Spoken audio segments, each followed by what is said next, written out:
நம்முடைய பத்திரிகை நண்பர்களுக்கு எங்களுடைய காலை வணக்கத்தை தெரிவித்துக் கொள்கின்றோம்.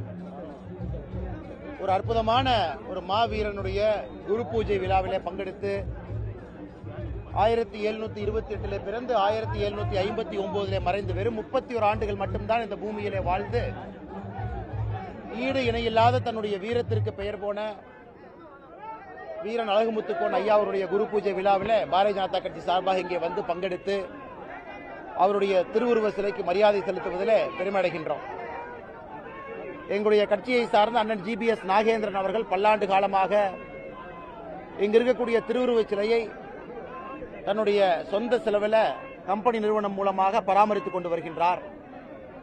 அதே போல என்னோடு அண்ணன் கருநாகராஜன் உட்பட மூத்த தலைவர்கள் என்னோடு இருக்கின்றார்.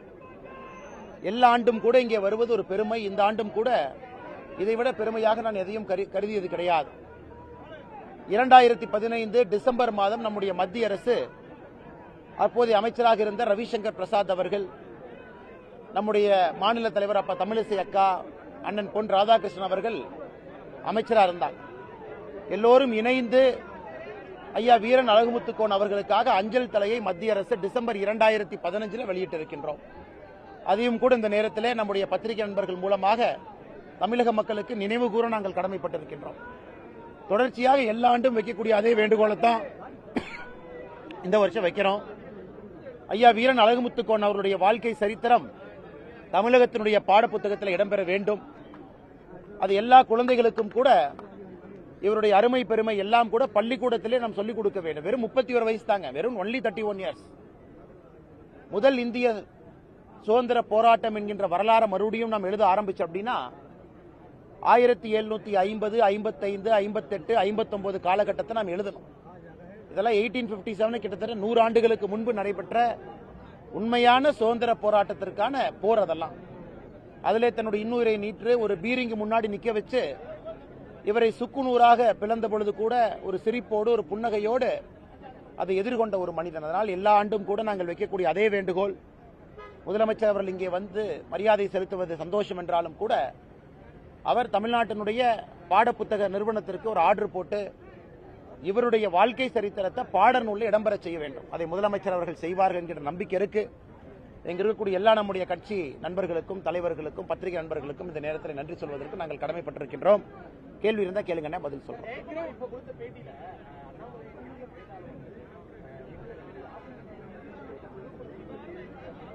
அதிமுக விட்டுட்டேன். அதாவது பல பேய்கள் தமிழ்நாட்டில் இருக்கு. இந்த வேதாளம் வந்திருப்பதே பேயை ஓட்டுறதுக்கு தான்.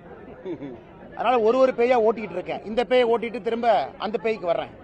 அதனால இத்தனை பேய் இருக்கிறதுனால ஒரே நேரத்தில் எல்லா பேயும் ஓட்ட முடியாது. ஒரு பேயா போய் தான் வரணும். ஏன்னா இந்த பேய்கள் எல்லாம் தமிழக மக்களை பிடித்த பீடைகளை போல இந்த பேய்கள் எல்லாம் மக்களை பிடித்து 70 ஆண்டு காலமாக வளர்ச்சி இல்லை, தமிழ்நாட்டில் அதே வறுமை கோடு, தமிழ்நாட்டில் விவசாயம் பண்றதுக்கு தண்ணி இல்லை. காரணம் இந்த பேய் தான். அதனால இந்த வேதாளம் ஒரு பேயா தொத்திக்கிட்டு வர்றேன். இந்த பேயை முடிச்சுட்டு திரும்ப அந்த பேய்க்கு மறுபடியும் வர்றேன். பொறுத்துருங்க. 10 பேர் வந்து எரிக்கிறாங்கன்னா ஏன்னா அது ஒரு காமெடி பண்ண.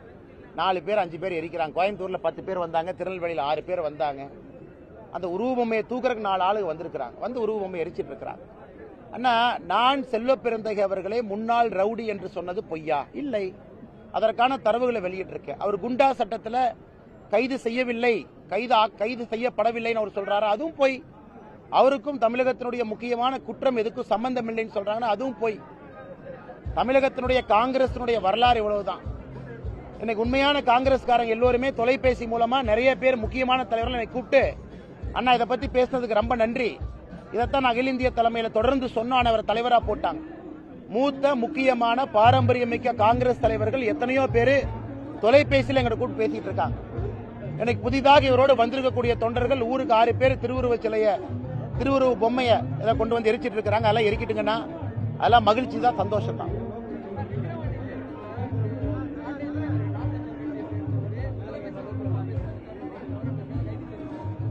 இது ரொம்ப தவறுங்கண்ணா. சும்மா சாட்டை திருமுருகன் அவரை சும்மா கைது பண்றதுல என்ன அர்த்தம்னா, காவல்துறை இந்த வீரத்தை எங்க காட்டணும்னா, ஒரு பக்கம் தமிழகத்தில் கூலிப்படைகள் ரவுடிகள் வெளியே வந்து செஞ்சுக்கிட்டு இருக்காங்க, அவங்க மேல காட்டணும்.